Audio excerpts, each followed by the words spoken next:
اعوذ باللہ من الشیطان الرجیم بسم اللہ الرحمن الرحیم۔ سب ویڈیو دیکھنے اور سننے والوں کو السلام علیکم۔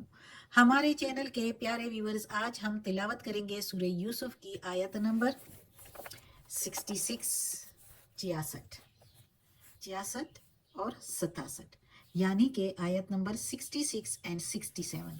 تو چلیں شروع کرتے ہیں آج کا سبق، لیکن شروع کرنے سے پہلے چینل کو سبسکرائب کریں، بیل نوٹیفیکیشن کو آن کریں تاکہ اگلی ویڈیو آپ کو آسانی سے ملتی رہے، اور ہو سکے تو شیئر بھی کریں تاکہ زیادہ سے زیادہ لوگ دیکھیں، آپ کو بھی زیادہ ثواب ملے اور مجھے بھی۔ تو چلیں اب شروع کرتے ہیں آج کا سبق۔ آیت نمبر 66 شروع ہوتی ہے یہاں سے، اعوذ باللہ من الشیطان الرجیم بسم اللہ الرحمن الرحیم۔ قال کہا، لن ہرگز نہیں۔ اب یہ قولا جو ہے اس آیت کے مطابق یعقوب علیہ السلام نے کہا، کیونکہ قصہ ہم پڑھ رہے ہیں یوسف علیہ السلام کا، اور یعقوب علیہ السلام ان کے باپ تھے، والد تھے۔ تو یعقوب علیہ السلام کہہ رہے ہیں، کیونکہ اس کہانی جو قصہ جو ہے ہم نے پہلے سے پڑھا ہوا ہے پچھلے سبق میں، اس کے مطابق اس سے جڑا ہوا قصہ جاری ہے ابھی۔ تو اس میں یعقوب علیہ السلام کہہ رہا ہے اپنے بیٹوں سے، جو بیٹے آئے تھے یوسف علیہ السلام سے اور اس سے غلہ لے کر آئے تھے اونٹوں پر، تو یوسف علیہ السلام نے جو پیسے رقم واپس رکھی تھی ان کی، جو مال دیا تھا غلہ اس میں، تو وہ اب دوبارہ جا رہے تھے اور بنیامین کو بھی ساتھ لے جانا چاہتے تھے، یعنی یوسف علیہ السلام کے سگے بھائی چھوٹے کو بھی ساتھ لے جانا چاہتے تھے غلہ لینے، ایک اونٹ کا غلہ مزید بنیامین کے لیے، اور وہ سارے بھائی 10 یعنی ٹوٹل 11 بھائی جا رہے تھے۔ تو بنیامین کبھی کہہ رہے تھے باپ سے، یعقوب علیہ السلام سے، کہ ہمارے ساتھ چلا جائے۔ تو یعقوب علیہ السلام اب کہتا ہے، قولا کہا یعقوب علیہ السلام نے، لن ارسلہ ہرگز نہیں بھیجوں گا اس کو، معکم ساتھ تمہارے، حتیٰ یہاں تک کہ تو اتونے دو تم مجھ کو، موثقم من اللہ عہد اللہ کا، ویسے من کے میننگ سے ہے اللہ سے، یعنی ہرگز نہیں چھوڑوں گا اس کو ساتھ تمہارے، یہاں تک کہ دو مجھ کو اللہ کا عہد، اللہ کا وعدہ، لتأتوننی، یہ کہ لاؤ گے میرے پاس، بھی ساتھ اس کو، لتأتوننی بھی الا ان یحاط بکم، یہ کہ لاؤ گے میرے پاس ساتھ اس کو، مگر یہ کہ، اللہ کے میننگ مگر، ان کے میننگ یہ کہ یحاطوا کے میننگ گھیرے جاؤ، بکم ساتھ تمہارے، یعنی کہ اگر اس کو تم ضرور ہی ضرور میرے پاس پہنچاؤ گے واپس بنیامین کو، لیکن اگر کہیں تم سب ہی گھیرے جاؤ تو پھر کوئی بات نہیں، یعنی پھر تم لوگوں پر یعنی بات نہیں اگر تم سب گھیرے جاؤ تو۔ فلما پھر جب آتوہ دیا اس کو، موثقکم عہد ان کا، قالا کہا، قال اللہ کہا اللہ، علی اوپر، ما نقول جو ہم نے کہا، وکیل نگہبان ہے، یعنی انہوں نے پھر جب وعدہ دیا کہ ہم لے کر ہی آئیں گے، اس کی حفاظت کریں گے، نگہبانی کریں گے، تو اللہ اس نے یعقوب علیہ السلام نے پھر آگے سے یہ بھی کہا کہ ہماری ان باتوں پر اللہ نگہبان، یعنی اللہ دیکھ رہا ہے اور سب کچھ جانتا ہے۔ تو اس آیت میں اب بھائی جو ہیں یوسف علیہ السلام کے، جنہوں نے یوسف علیہ السلام کو کنویں میں ڈال دیا تھا، لیکن یوسف علیہ السلام کو اللہ نے بادشاہ بنا دیا جب وہ بڑا ہو گیا، تو اب جب بادشاہ بنا تھا تو یہ لوگ اس کو پہچان نہ سکے جب غلہ لینے مصر گئے تھے۔ یہ تو شام میں تھے نا، شام سے مصر غلہ لینے گئے تھے، کیونکہ ان کو پتہ چل گیا تھا کہ مصر والے بہت مناسب قیمت پر غلہ دے رہے ہیں۔ تو یوسف علیہ السلام نے ان کو 10 بھائیوں کو تو غلہ دے دیا ایک ایک اونٹ، لیکن بنیامین کا حصہ نہیں دیا، اور یوسف علیہ السلام نے پھر بنیامین کے لیے ان کو کہا، کیونکہ وہ یوسف علیہ السلام کو نہیں پہچان رہے تھے، لیکن یوسف علیہ السلام نے اپنے بھائیوں کو پہچان لیا تھا، تو وہ چاہتے تھے کہ میرا بھائی بنیامین بھی آ جائے دوبارہ ساتھ، تو یوسف علیہ السلام نے ان کے گلے میں ان کی رقم واپس رکھوا دی تھی کہ یہ دوبارہ آ جائیں اور بنیامین کو بھی ساتھ لے آئیں، کیونکہ یوسف علیہ السلام نے ان سے کہا تھا کہ اگر بنیامین کو نہیں لاؤ گے تو تم بھی نہ آنا، تم لوگوں کے لیے میرے پاس پھر غلہ کوئی نہیں ہے۔ تو اس لیے اب وہ باپ سے یعنی یعقوب علیہ السلام سے منتیں کر رہے تھے کہ ساتھ اس کو جانے دیں، ورنہ وہ ہمیں پھر غلہ نہیں دے گا، اور اس طرح یہ جائے گا تو ہمارے لیے ایک اور اونٹ کا غلہ لینا بھی آسان ہو جائے گا اور ہمارے کام بھی آئے گا، کیونکہ اس قحط کے دوران یہ غلہ بہت کم ہے جو ہم لائے ہیں. تو باپ ان کے ساتھ نہیں چھوڑ رہا تھا اور کہہ رہا ہے کہ ہرگز نہیں چھوڑوں گا جب تک کہ تم مجھے اللہ کا عہد نہ دو. تو پھر انہوں نے عہد بھی دے دیا. تو جب عہد دے دیا تو پھر یعقوب علیہ السلام نے کہا کہ اللہ نگہبان ہے ہم اور تمہارے اس وعدے پر، اس قرار پر، کیونکہ وہ خدا کی حفاظت اور نگہبانی سے ہی سب کچھ پورا ہو سکتا ہے. خدا نہ چاہے تو سارے اسباب اور تدابیر جو لوگ بناتے ہیں تو وہ دھری کی دھری رہ جائیں.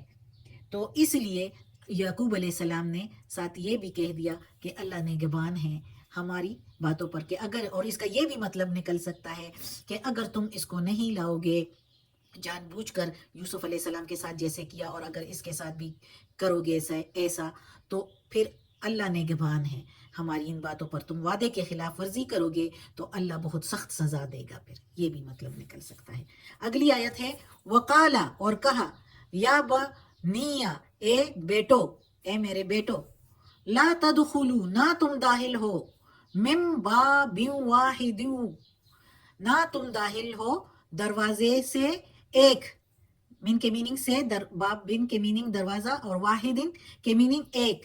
واحد ودخلوا، اور داخل ہو جاؤ، من ابواب متفرقہ، اور داخل ہو جاؤ دروازوں سے مختلف، الگ الگ یا جدا جدا دروازوں سے داخل ہو جاؤ، ڈفرینٹ دروازوں سے داخل ہو جاؤ. وما اغنی، اور نہیں بچا سکتا میں، انکم، تم کو، انکم من اللہ من شیء، اور نہیں میں بچا سکتا تم کو اللہ سے کسی بات میں بھی. ان الحکم، نہیں ہے حکم، الا للہ، مگر اللہ کا، یعنی سارا حکم اللہ کا ہے. علیہ توکلت، اسی کے اوپر بھروسہ ہے مجھ کو، وعلیہ فلیتوکل المتوکلون، اور اسی پر بھروسہ کرنا چاہیے بھروسہ کرنے والوں کو.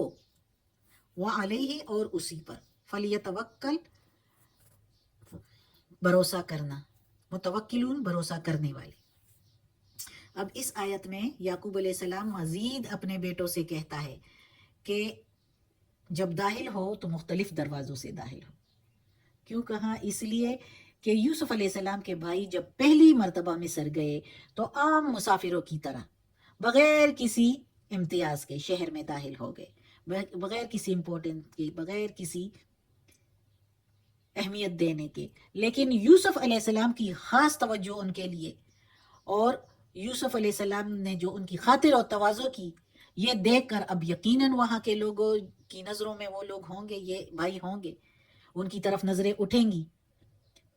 اور اب جب دوبارہ وہ جائیں گے تو ایک خاص شان کے ساتھ اور اہتمام کے ساتھ، کیونکہ اب تو اگر ہم یہ کہیں کہ یوسف علیہ السلام نے ان کو دعوت دی، کیونکہ ان کے لیے رقم واپس رکھوا دی تھی غلے میں، اور بنیامین کو بھی بلایا، تو ایک خاص جو ہے اہتمام تھا ان کے لیے. تو اس لیے اس حفاظت، اور تو یعقوب علیہ السلام کے دل میں یہ تھا کہ اب اس خاطر تواضع کے ساتھ جب یہ ادھر جائیں گے تو کہیں لوگوں کی نظر نہ لگ جائے ان پر. اس لیے یوسف علیہ السلام نے ان سے کہا، یعقوب علیہ السلام نے اپنے بیٹوں سے کہا کہ اے میرے بیٹو، ایک دروازے سے نہ جاؤ، مختلف دروازوں سے الگ الگ ہو کے جاؤ، تاکہ لوگوں کی نظریں تم لوگوں پر نہ پڑے.